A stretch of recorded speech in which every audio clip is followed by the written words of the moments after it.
I have nothing to say.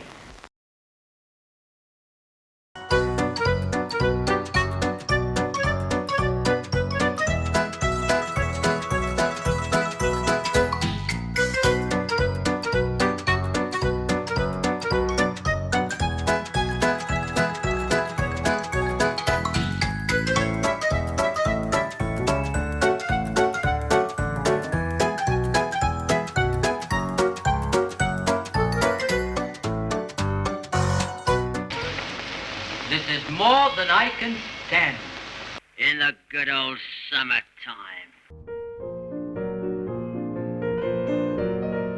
Charlie Hall was a carpenter and a comedy actor.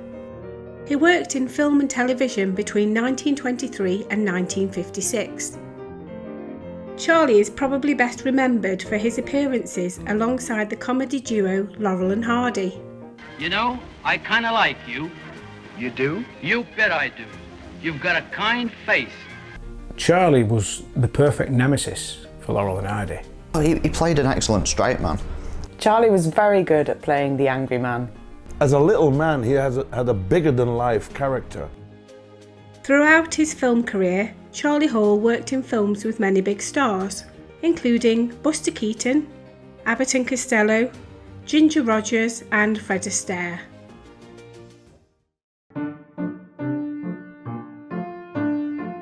This is where Charlie Hall's life began, at Gwyther Cottages on the Wash Reef Road, which is now the site of the local fire station.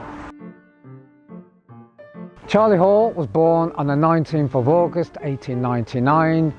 His parents, Thomas, was a labourer and his mother Maria was a housewife. He was one of 8 children.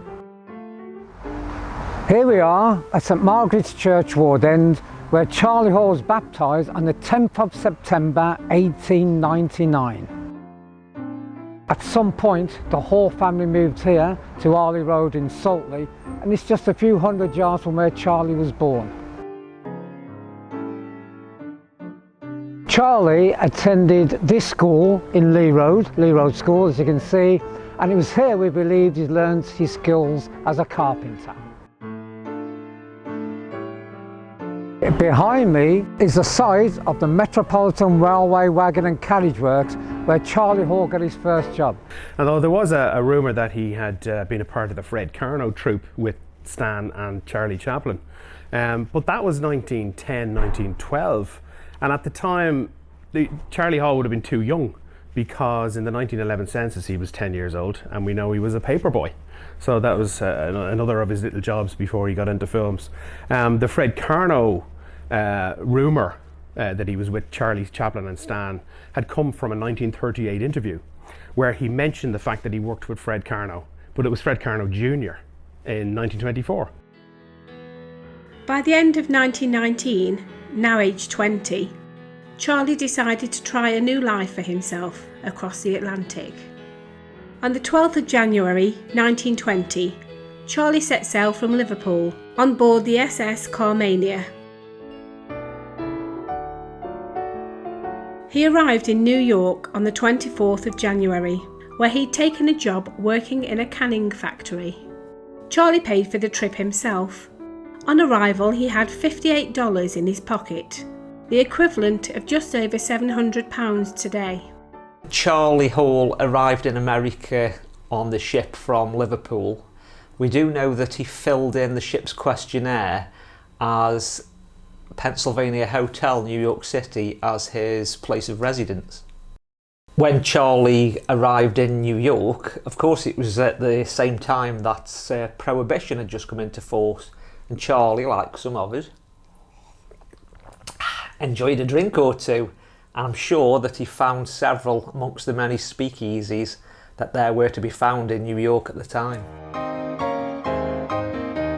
The factory job wasn't for Charlie, so he decided to move to Hollywood, which was at a time of various scandals. 1920, 21, 22, 23, there were so many Hollywood scandals at the time.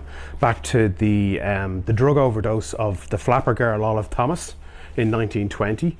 Then, of course, the Fatty Arbuckle trial, where he was accused of rape and 3 trials before he was exonerated and found not to be guilty of those.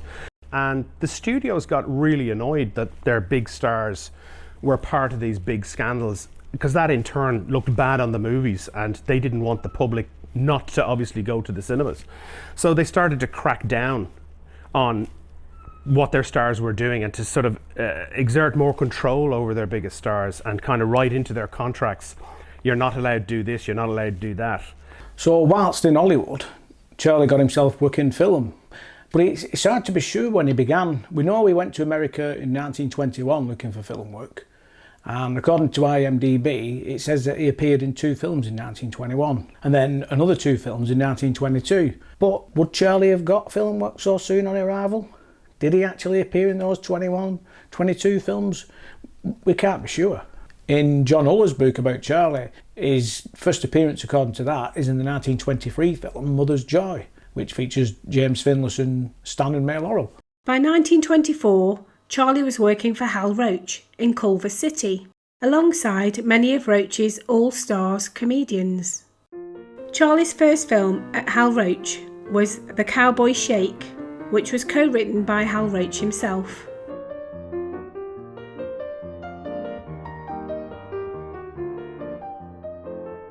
Charlie hadn't been at the studios long when Hal Roach gave him the nickname The Little Menace. In those days, all the silent comedians used heavies. Usually big guys, weren't they? Charlie Chaplin used one. Laurel and Hardy used Walter Long. But Charlie Hall was only 5'4", same size as me, and stand for the biggest menace would be the smallest chap. In the 1924 film Big Moments from Little Pictures, Charlie appears as a Chaplin lookalike.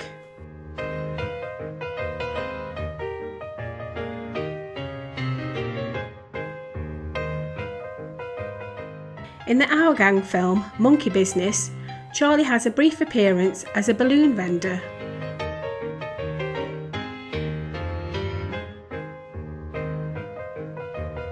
Charlie was an extra and bit player in his first few years at the Hal Roach studios, and he worked with all Hal Roach's big stars, including Stan, including Ollie, but separately in their solo films.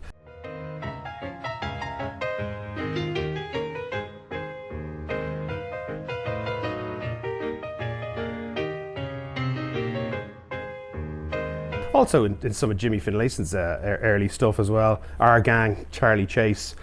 He was in Near Dublin, of course, in 1924, where he played one of the Irishmen one of the fighting Irishmen, which is a real Charlie Hall role, you know, the little fighter.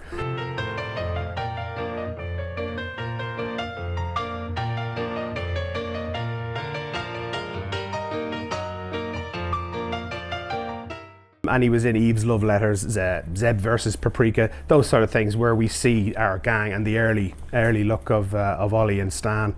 So yeah, he was a called upon bit player, which of course the studios needed, as well as their major stars. And so he pops up in so many of those early Hal Roach shorts, and a delight to see. But always playing the same type of character, the little kind of angry little man or fighting little man.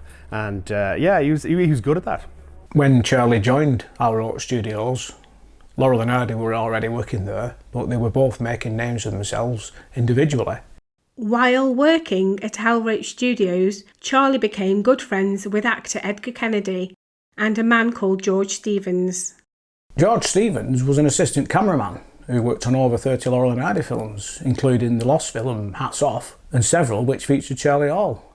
George worked his way up to director of photography before moving on to RKO Pictures, where it's said that he took Charlie with him. And George and Charlie became very good friends. George, in fact, he went on to become an award-winning film director. By 1927, Laurel and Hardy were still only working together by chance. In the film Love 'Em and Weep, it was Mae Bush who took top billing. It was in this film we see Charlie Hall appear with Laurel and Hardy for the first time, playing Titus Tilsbury's butler. Charlie is often unrecognisable in some of his early appearances. In With Love and Hisses, for instance, blink and miss him as a soldier.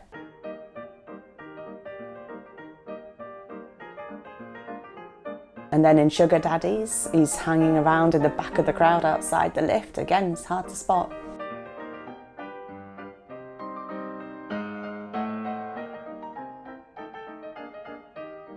And in Call of the Cuckoo, you'd barely recognise him under a moustache.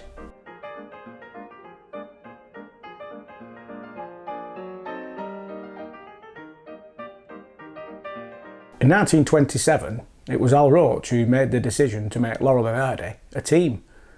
And one of the first films as a team was The Second 100 Years. Charlie Hall appears in that film as a convict, but you need eagle eyes to spot him.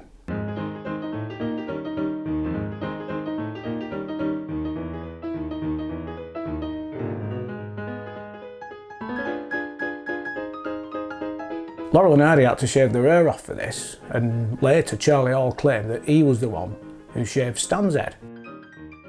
Stan's hair then grew back, sticking up, and ultimately became Stan's trademark look throughout the rest of Laurel and Hardy's films. In Battle of the Century, Charlie's got two parts in it. During the boxing scene, we see him very briefly.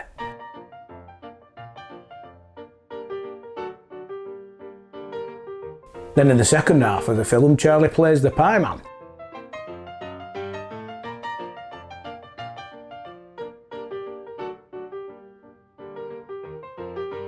And it's from here on, we get this tit-for-tat type feud between the boys.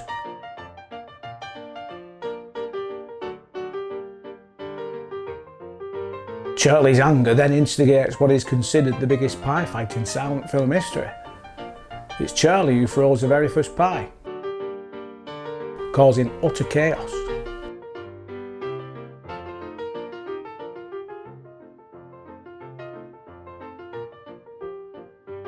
The genius of this for me though is that Charlie doesn't even get hit with a pie himself.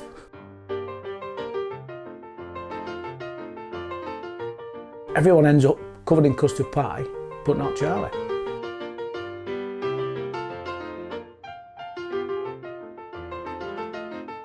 Charlie enjoyed working at the Roach Studios, otherwise known as The Lot of Fun, and he claimed that Hal handed out presents to everybody at Christmas. It is assumed that Charlie was also working as a carpenter at the Roach Studios, as a lot of the films that he was in, he only has very small roles. At the end of 1927, Charlie appeared in a United Artists production alongside another big star of the time, Buster Keaton, in the film College.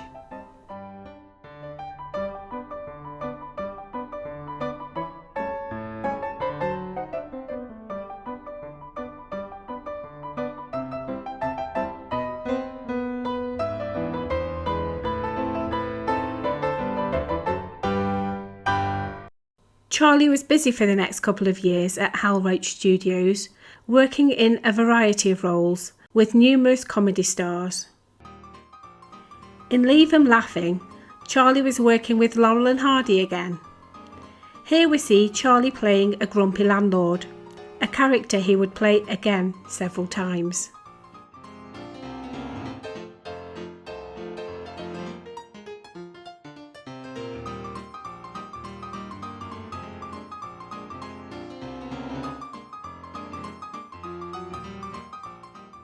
We next see Charlie in film as one of the band members in the film You're Darn Tootin'.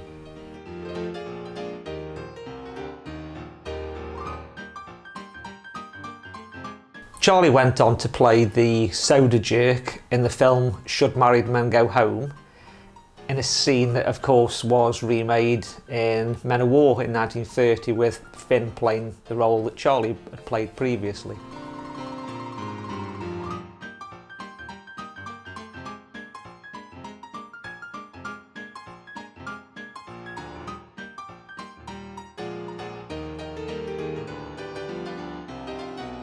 And in the film Two Tars, Charlie returns for another of his famous tit-for-tat routines.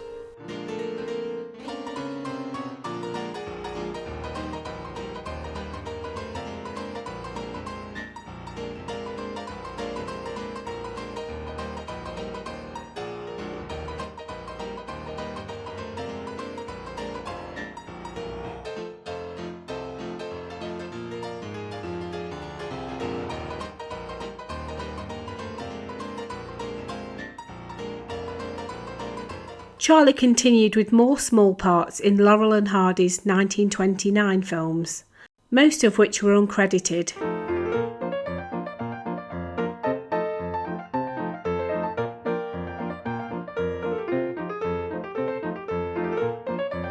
Laurel and Hardy are breaking into the talkies in 1929, but they're still making Silence, and Charlie's still getting roles in them.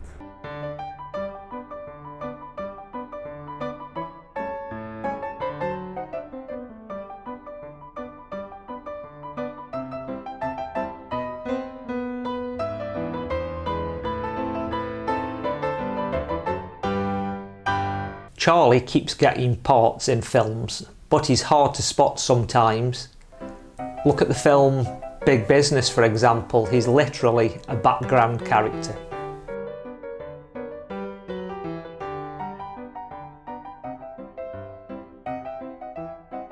Then you can see Charlie as a truck driver in the film Bacon Grabbers.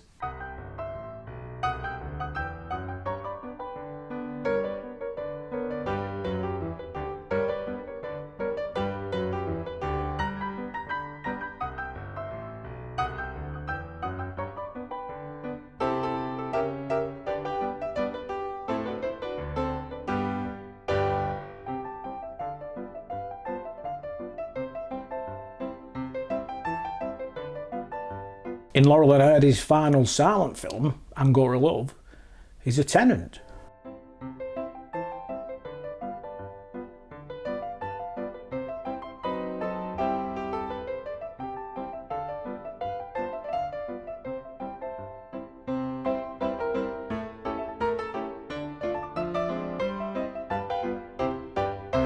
In Double Whoopee, Charlie plays the taxi driver, and Ollie accidentally hails a taxi, which angers Charlie and prompts another of those tit-for-tat type routines.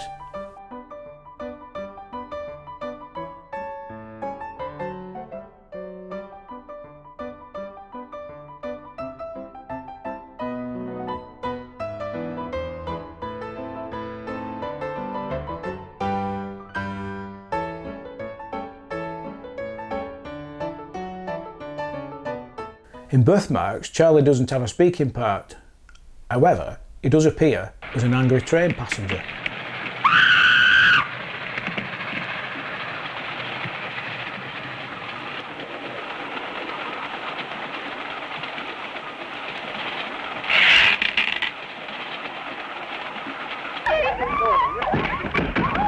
With the introduction of sound films, we first hear Charlie Hall speak in the film Men of War.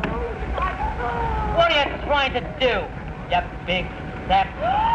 Oh, bumping into my boat. Dumbbell. It's great to finally hear Charlie speak. I mean, we've seen his temper already, but his voice just adds to the character.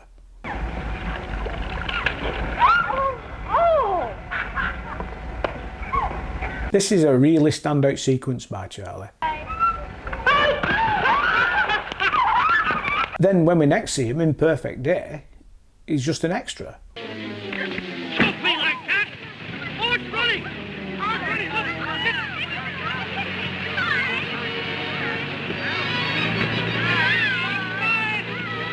In The Hooskow, Charlie plays two parts again.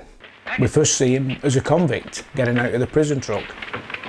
Come on inside, fellas. Come on. And then he later reappears as a sleeping warder in the lookout tree.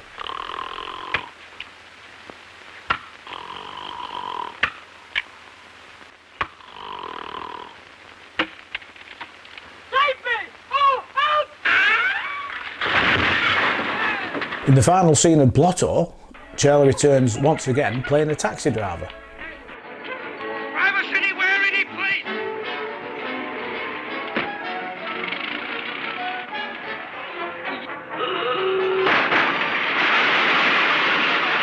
In the film They Go Boom, Charlie returns as the more recognisable grumpy landlord character that we are used to seeing him play. So it's you that's making all this noise. My tenants can't sleep.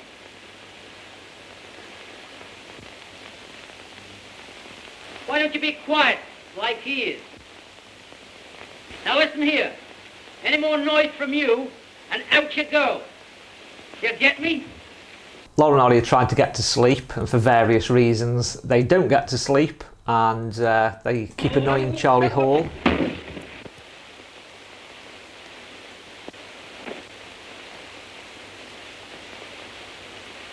In one particular scene, which is a bit similar to Laughing Gravy in a way, they have a bathtub in the middle of the room and Charlie walks in on them and gets into a bit of an argument with Ollie.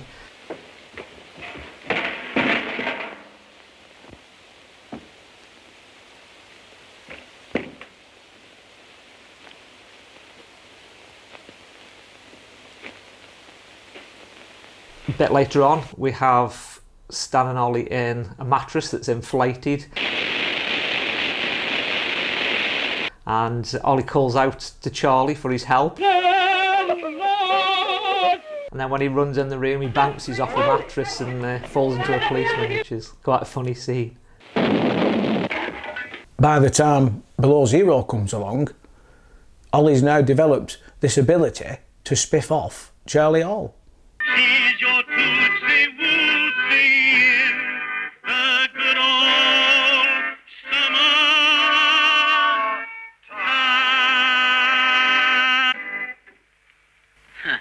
In the good old summertime.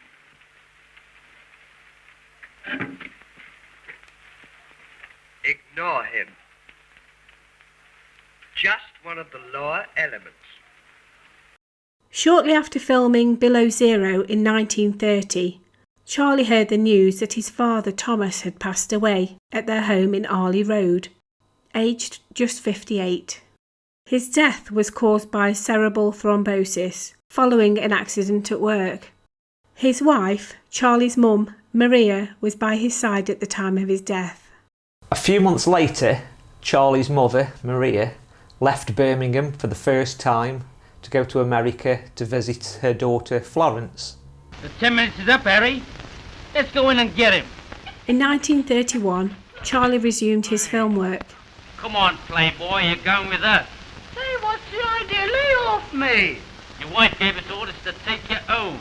My wife? Shut up. Come on. Mistake. He appeared in almost 30 films that year, with various comedy actors, including Thelma Todd and, of course, Laurel and Hardy. Well, hello, sister. Taxi's ready. Oh, will you get the bags that are in the other room, Yes, please? ma'am. Mine are in the hall. You wouldn't mind staying and taking care of me, would you, Stanley? Well, if it's all the same to you, I'd rather go. Then in Charlie's next appearance with Laurel and Hardy, we barely see him. But if you listen closely, he's number 13 in the lineup. 9, 10, 11, 12, 13, 14, 15. And he's in Pardon Us as the dentist assistant. Do you mind if I have my friend in here with me? Okay.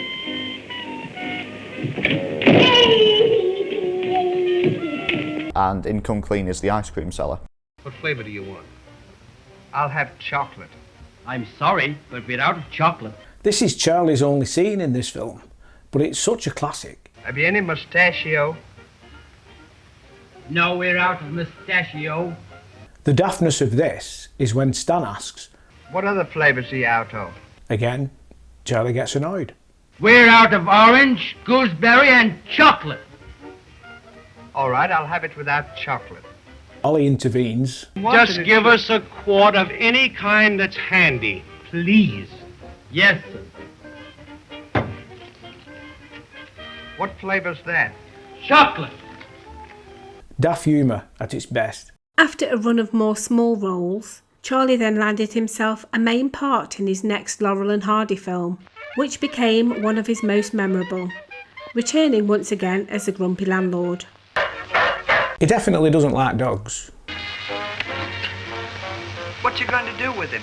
You know my rules about dogs. I'm gonna throw him out. On a night like this? Listen, if I wasn't so kind-hearted, I'd throw you out too. Now get to bed. Charlie's got Laughing Gravy, he's chucking him out, he puts him on the floor and then goes to kick him. And as a pratfall, it's just absolutely brilliant. Poor little Laughing Gravy. Another fantastic bit of that is where he's shouting at Ollie, who he thinks is laughing gravy. Get away from here, you little nut! Go on! And he throws a plant pot.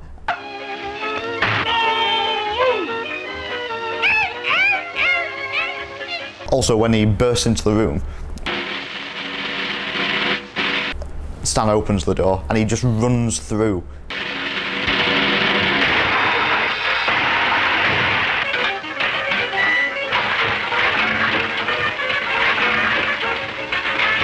Charlie definitely takes a few knocks and bangs.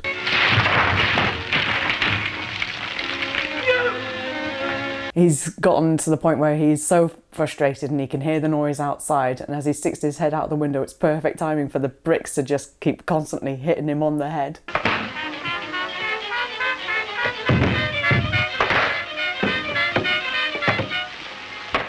When he wakes up, he's just got this mountain of a lump on his head.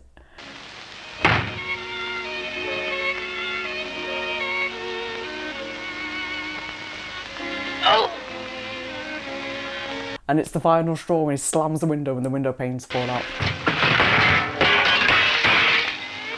One of my favourite scenes in Laughing Gravy is that scene with the bathtub, where Stan goes in a panic when he sees Charlie watching over him.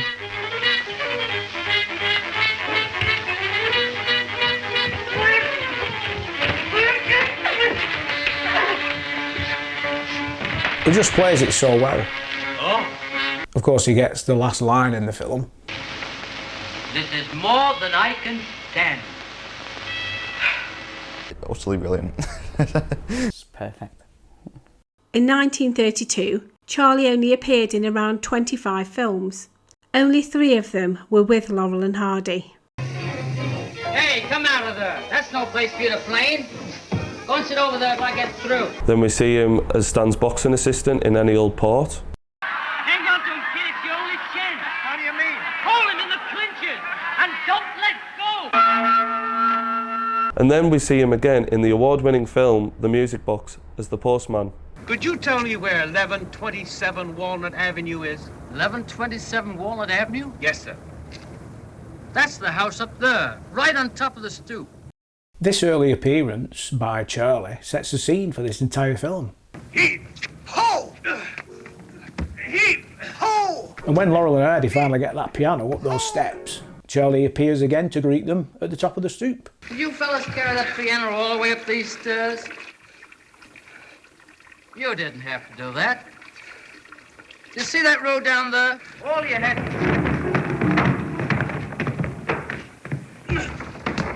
had to do was to drive around that road to the top here. Around the time that they were making the music box, Hal Roach was planning on teaming Charlie Hall with Charles Rogers in a series of films as airline pilots, but this never materialised. At a party hosted by Charlie Chase, Charlie Hall met a dancer called Wilda George. Wilda George was an acquaintance of Charlie Chase, and this is where Charlie Hall met her at a party hosted in Chase's house.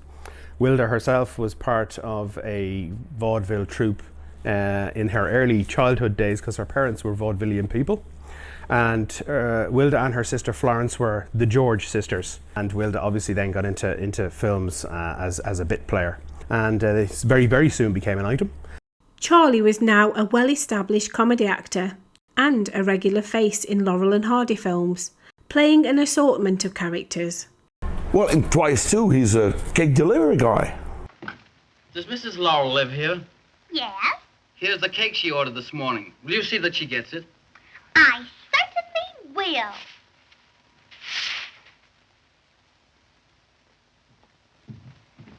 And me and my pal, he's a wreath delivery guy.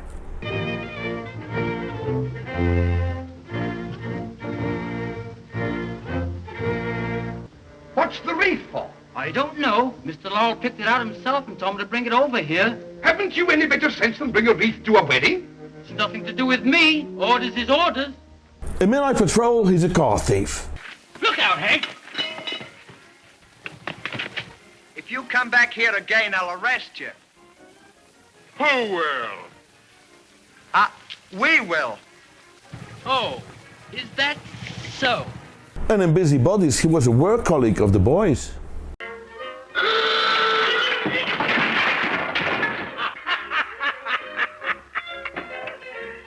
What do you think you're trying to do? It seems to be a recurring thing with their tit-for-tat fights, in that Stan will start it by doing something to Charlie, but Charlie retaliates to Ollie. That's the second time you picked on me. So it's almost like Charlie likes Stan. You know, I kind of like you. You do? You bet I do. But dislikes Ollie. Have a cigar? Don't mind if I do. Charlie's roles were definitely varied. I mean, in the feature film Sons of the Desert, he just appears briefly as a waiter. Great gag, huh? Great gag. Then in The Live Ghost, we see Charlie in the bar as a sailor. What are you going to do with that? I'll bet you $1 that you can't put this egg in your mouth without breaking it. Can you do it? Why, of course. You do it first, then I'll do it.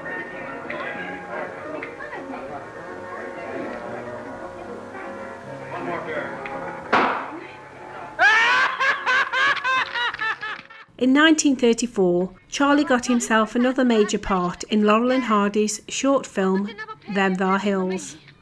Oh, shut up. But again, in Them Thar Hills, he's playing the straight man.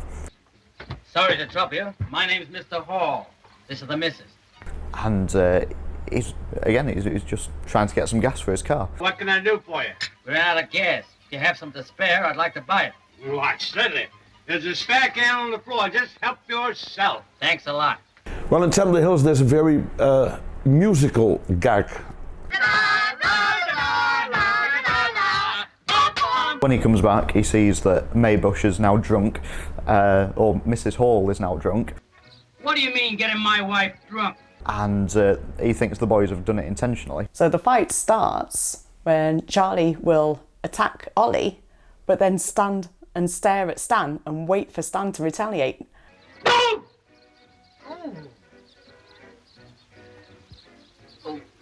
Like he isn't going to fight him off, he just waits and they take it in turns.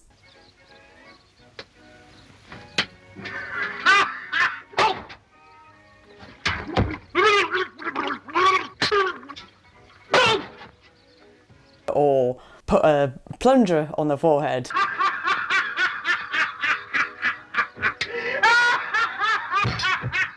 And all the slapstick that builds up from that way, flicks his neck. But all the earlier tit-for-tat type sequences they've done so far between Laurel and Hardy and Charlie Hall, this is like the biggest one so far. He just stands there and takes it. When the boys tar him and feather him at the end, it's one of the standout moments of the film because he just looks so ridiculous. The feud continues in Tit for Tat as we carry on with the same characters from Them Thar Hills. I remember you. And I remember you, too. And it all stems again, all the slapstick and all of the antics that go on in it, because Oliver Hardy's waiting for a streetcar. He comes downstairs and Ollie says, I've never been in a position like that before. and he thinks that there's some infidelity happening. What is the secret between you and my wife? I have nothing to say. It all stems out of proportion because he's not got the full picture. And it just carries on and gets worse and worse as usual. You've been picking on me all morning, making my life miserable. If it's fights you want, I'm the guy that'll give it to you.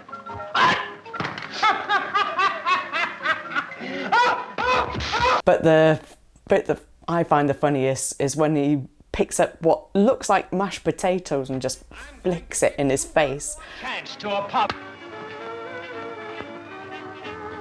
But when the boys do it to Charlie, split second where half of it falls off his face and it looks like Charlie's gonna laugh. And how he holds it in, I don't know, because it is just so funny. Well, my favourite moment is the sequence with the barrel of lard. The boys put a barrel of lard on his head.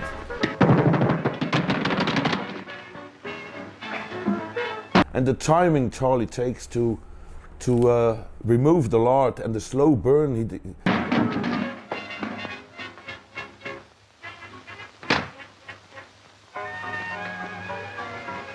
Come, Stanley. You feel his temper growing. I think that's an amazing scene, yeah.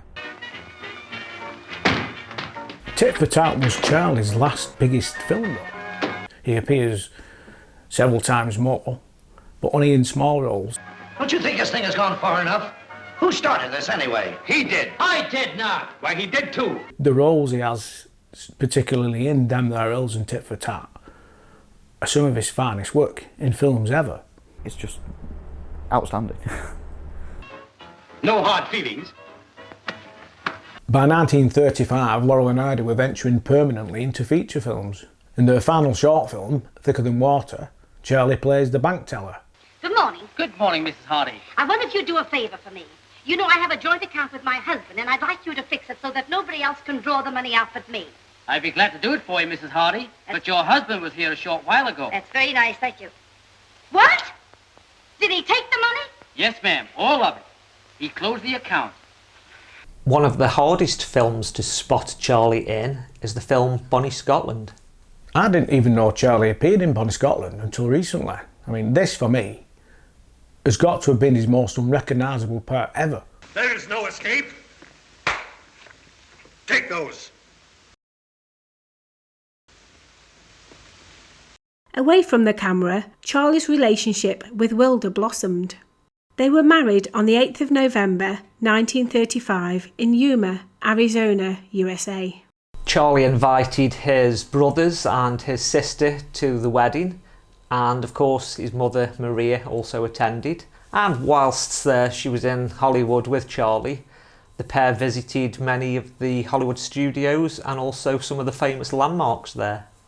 Whilst over in Hollywood and Culver City, Maria Hall visited the set of Laurel and Hardy's upcoming feature film, which was The Bohemian Girl.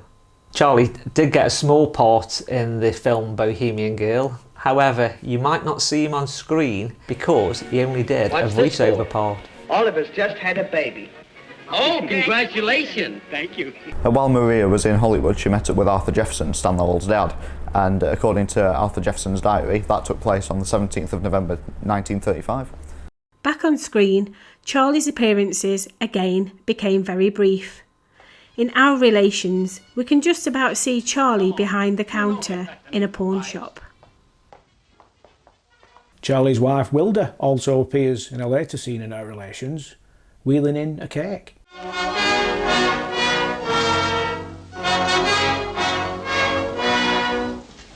Pardon me. Hey, you. Give me a hand.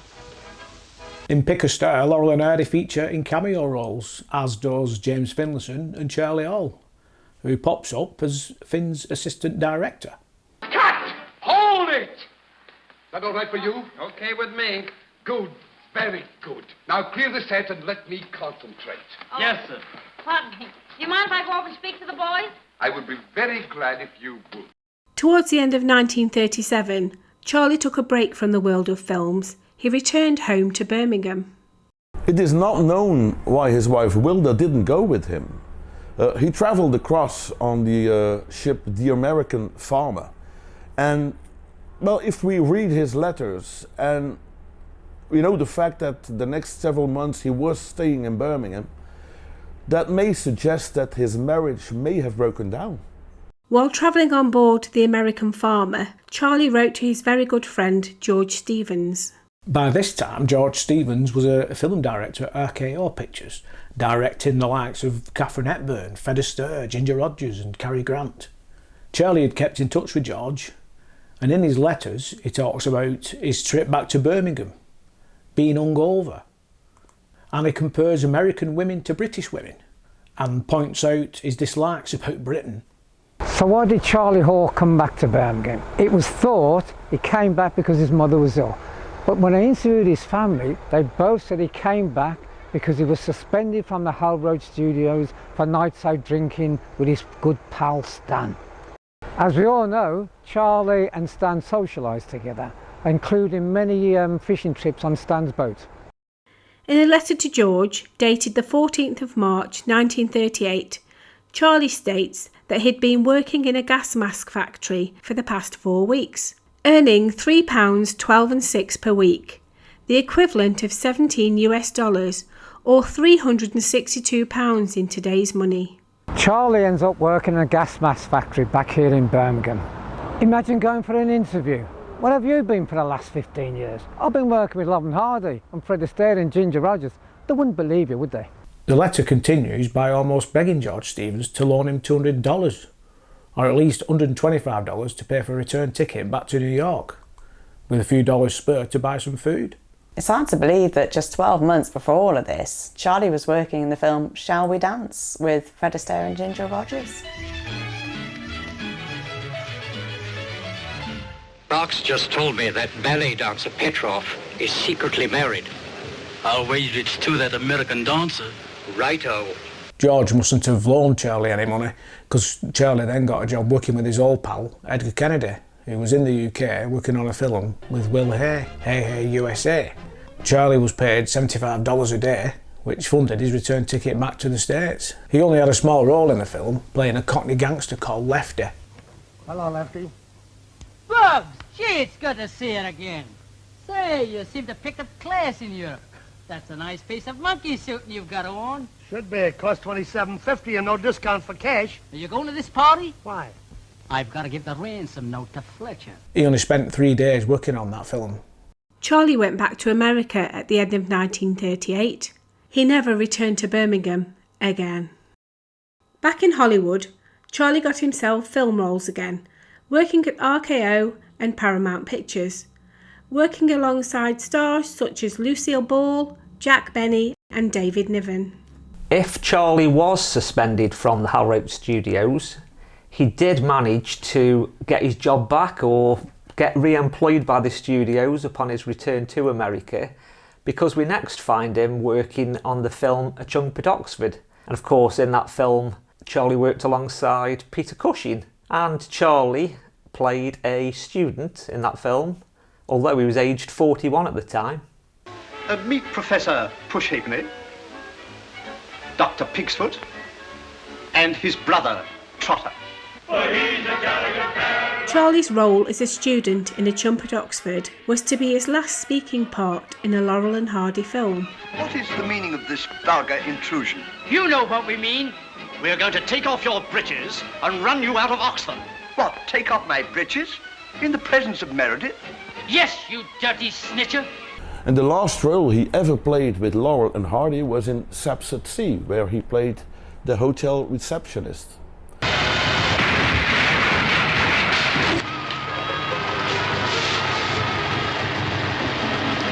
Excuse me, I was just coming. It was the last film for Laurel and Hardy too with Hal Roach, because the year after they were working with 20th Century Fox without Charlie Hall. Charlie Hall continued to work in films throughout the 1940s. He worked again at RKO and Universal Studios. Oh, during the 1940s, he was, I won't say workaholic, but the amount of films he appeared in as a bit player, co-star, most of them uncredited, but with some of the biggest names at the time. And if you look at his CV throughout the 1940s, names like of people he worked with in films, Lauren Bacall, John Wayne, Jane Mansfield. He was also in the Average Man series of films with Edgar Kennedy. He appeared in a few of those.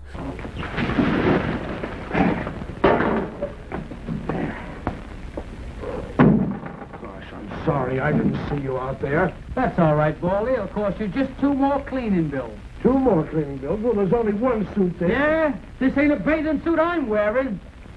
Abbott and Costello, he appeared in 2 of their films, One Night in the Tropics and In Society. Bela Lugosi, he appeared in movies with him.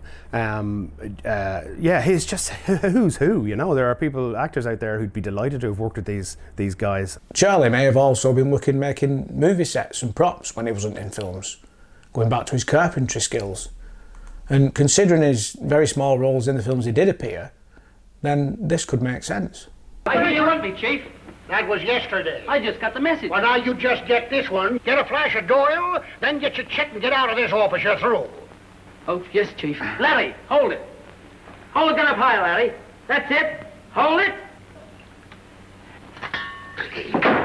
Charlie also appeared as a taxi driver in a Sherlock Holmes film starring Basil Rathbone. Park Lane. Park Lane? And what would the likes of you be doing in Park Lane? Now, don't worry about the fare, Ducky. If you knows how to get to Park Lane, up it. As we entered the 1950s, Charlie's film roles became smaller and fewer. However, he was still working alongside some big stars, including Charlie Chaplin. Latest news? Express? While you're having lunch, I'm going to Clarkson's and see about my wig. As television became more popular in the mid-1950s, Charlie found work amongst this new entertainment medium. In the 50s, when television became a big thing, Charlie landed parts in shows such as the Abbott and Costello show.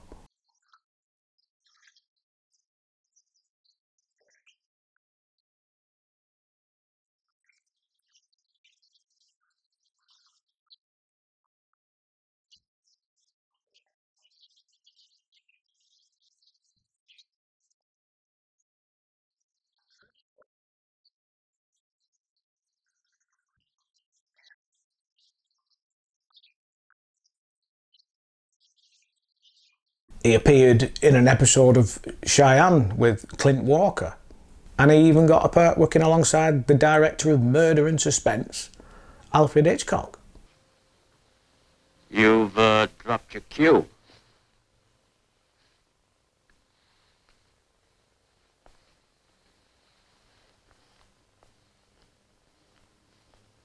Charlie also appeared on a US quiz show called You Bet Your Life, which was presented by Groucho Marx. Charlie's last screen appearance was in the short film So You Want to Learn the Piano. Can't be too careful moving pianos. You knock them out of tune. I'll see what I did.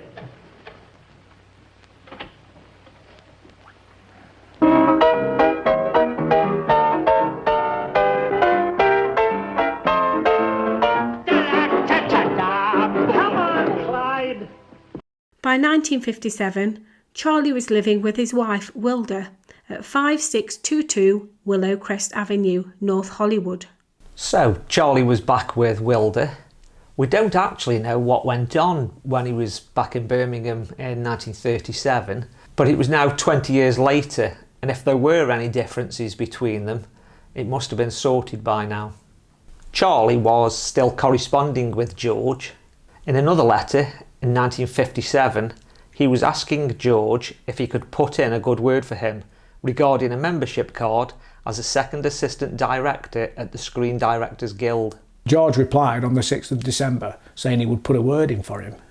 He did as he promised, but by 12th of December, George got back in touch with Charlie, telling him that the Guild had said no, basically. In another letter, several months later, Charlie again corresponded with George and wrote about an upcoming operation. Then, in a letter dated 13th of December 1958, Charlie mentions about an idea for a comedy series. And then he's jokingly telling George he's still alive, and then desperately asking George if he can get him reinstated at Central Casting. Again, George is a true friend, and he writes to Central Casting on Charlie's behalf, although this letter is dated many months later, on the 22nd of October 1959. Just several weeks after his correspondence to his wonderful friend George, on Monday the 7th of December 1959, Charlie Hall died from colon cancer at his home in Willow Crest Avenue, with his wife Wilda by his side. He was just 60 years old. Charlie was laid to rest at Forest Lawn Cemetery, Glendale, on the 10th of December 1959. When the Sons of the Desert organisation was founded by John McCabe in 1964, Stan Laurel helped write the Constitution. Article 9 states that we must toast the stars of their films, in particular Mae Bush and Charlie Hall, who are eternally ever popular. I'd like you to raise your glasses in a toast to the little nemesis of Laurel and Hardy, Charlie Hall. On the 1st of April 1993, a new tent within the Sons of the Desert organisation was established in Birmingham, England. It was named after one of Charlie Hall's most popular Laurel and Hardy films, Laughing Gravy. Tent members regularly attend Laurel and Hardy events around the country. That was a joke, was it? I don't know any. Marching along, 2,000 strong, far from our sweethearts and wives, God bless them. Tramp, tramp, tramp. On the 24th of May 2000, Wetherspoons opened a new pub in Erdington, Birmingham, the Charlie Hall. It was John Uller who suggested the name. I noticed Wetherspoons were opening a new pub, so I wrote to them and I said, have you got a name for it yet? And they said, yes, the Thomas Holt. Now, I'm a Villa supporter and I know Thomas Holt is Aston. So I asked them if they would name it the Charlie Hall, and they said, of course, they've never heard of it. So I gave them some details, I sent them some photographs.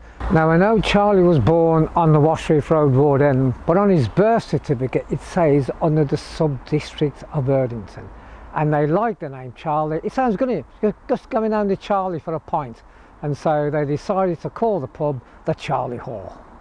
The Laughing Gravy tent of Birmingham have done so much within the world of Laurel and Hardy.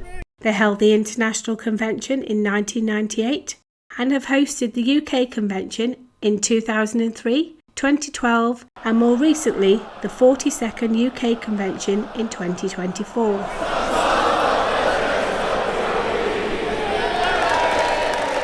These Birmingham conventions were not only a celebration of Laurel and Hardy, they were also a tribute to Charlie Hall, the Little Menace.